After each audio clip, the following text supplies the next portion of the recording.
Well, I've been neglecting my YouTube friends for about a week or so. I treated all of these guys for the bacterial infection that the vet found when she did the panel of tests, and it did not help their bloated crops. And then I treated them for a yeast infection, and that did not help their bloated crops. Well, maybe a little bit. These guys are the worst case ones. They tend to really blow up, and as you can see, it's not so bad. That girl back there has a hot mess going. That's Irini, that's Haverty's mate, and she's just as blown up. But this girl is smaller. They're still blown up, but they're smaller. So here's what I did. I thought, you know what? I'm chasing this infection thing round and round in circles. 1 minute it's a yeast infection, the next minute it's a bacterial infection, and finally realized, you know what, this is something mechanical. It's messing with their digestive systems. And I thought, okay, what did I change in the last 6 months, and what have they been taking in that would cause them a mechanical problem, meaning something that they're eating is backing up their digestive systems and causing them to get infections. So I started reviewing my entire regime of care. This little baby, stop eating that paper plate. Not that it will hurt you, but, you know. So I started reviewing my entire regime of care, knowing that this showed up sometime in the last 6 months. Was the first time I saw it was in Hephaestus at the beginning of this breeding season, like in February. So there's Hephaestus right there, whom, by the way, does not seem to have a swollen crop anymore. So, like, what changed in last winter? Well, the biggest thing that changed was I went from orchard grass to alfalfa. And when I really started looking, I realized, you know, they are consuming that alfalfa, and it's a very woody stuff, and they are just eating massive quantities of it. I can't even keep it on the floor of their cages. They do not do that with orchard grass, which is what's down here now. So I thought, all right, so I now have a source for orchard grass in the compacted bales that I need. It's a way better bedding for birds. It just is. It's lighter weight. It goes a lot farther. I can clean out this entire cage 2 or 3 times with one compressed bale of orchard grass, whereas with the alfalfa, I could only clean it out once. So I pulled all of the alfalfa out of every single cage, took it out of all the breeder cages and everything to get them to stop eating it, because they were overeating it. And that could be because they had an infection, but they don't have an infection anymore. I took them to the vet. The vet said they don't have any parasites, they don't have any yeast, they don't have anything. The only thing she found was a gram-negative bacterial population, and they've been treated for that. So, like, something mechanical is causing them to get this bloat. So I pulled the alfalfa. The other thing was I was making mineral blocks for them and putting sand and grit in their mineral blocks. So I had stopped giving it to them in bowls. So I thought, all right, that's something that I changed in the last 6 months. So now everybody has a mineral bowl full of sand that is playground sand, mostly very fine. And they're eating it like crazy. And the other thing that I did was I looked into my mineral blocks, because I've seen online there's been some controversy around using,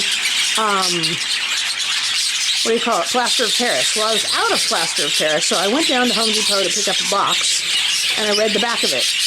And plaster of Paris has, I'm having a brain fade. It has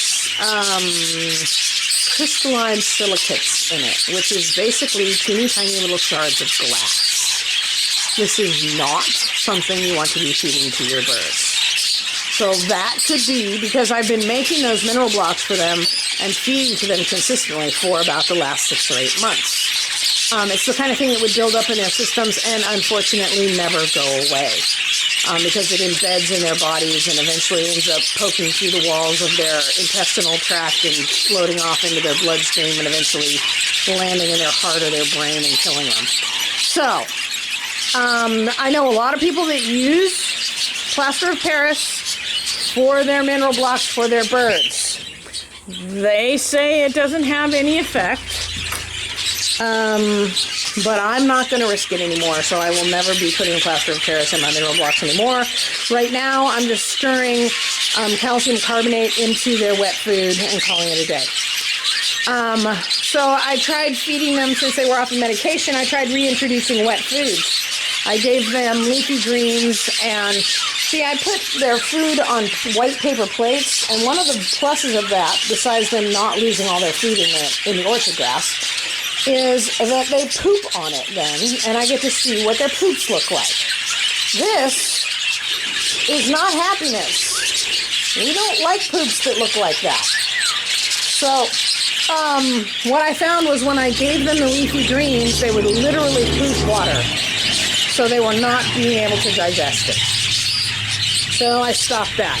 So I mixed up a bunch of quinoa and corn, and the carbohydrates in that completely blew them out. Their crops all swelled up, which is an indication of a yeast infection. But I just treated them for a yeast infection. I got some medication for, these guys here are pretty healthy, but I have a few. These are my yearlings. These are the girls, and the boys are over here. But I have a few that obviously have a swollen crop, like this gray guy right here.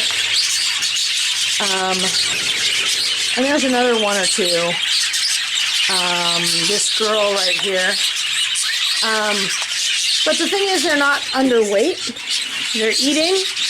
So I said, all right, I'm going to stop giving them quinoa and corn for a while, because obviously they're having trouble digesting it. So they're down to minced egg with calcium carbonate mixed into it, and a tiny little bit of cornmeal, and I'm talking a couple of teaspoons, just to dry it out a little bit. And I'm starting, and so that this does not inflame their system or cause them to instantly start pooping water. And I'm starting to slowly see some change.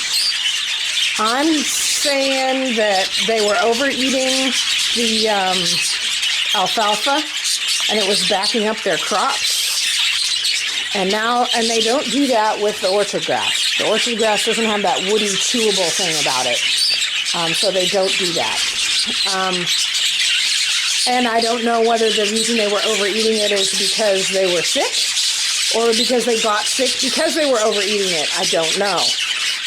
But I do know that I'm not going to use alfalfa anymore. So I got the Mega Plus medication for candida infections, but then there's another piece to this puzzle, which is I have hens that started plucking, and I gave them antibiotics, and that stopped their plucking.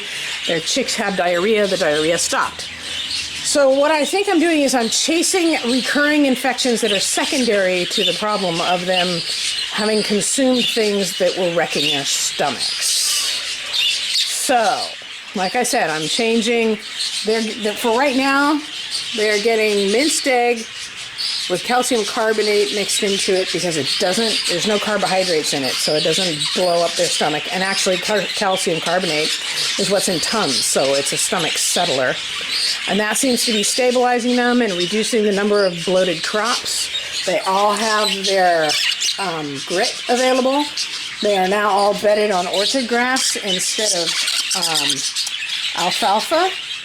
And I think I'm finally starting to see them calm down. It's better. But if they're blocked up because they have bulked out on alfalfa, it could take them quite a while to calm their systems down and pass what's in there. But clearly they're starting to feel better. The gram-negative bacterial infection is gone, so if that's what started them on the alfalfa, they're no longer motivated to that anymore. And all I can do is wait and see. Like I said, I have some Megabac coming in case I decide that this is ultimately Candida or something like that. But at this point, I'm not at all convinced that this is about an infection. The infection is secondary. They've been eating something that was bad for them. So I've made some changes, and I'm starting to see some improvements, and I'm just going to keep it up. We'll see what happens.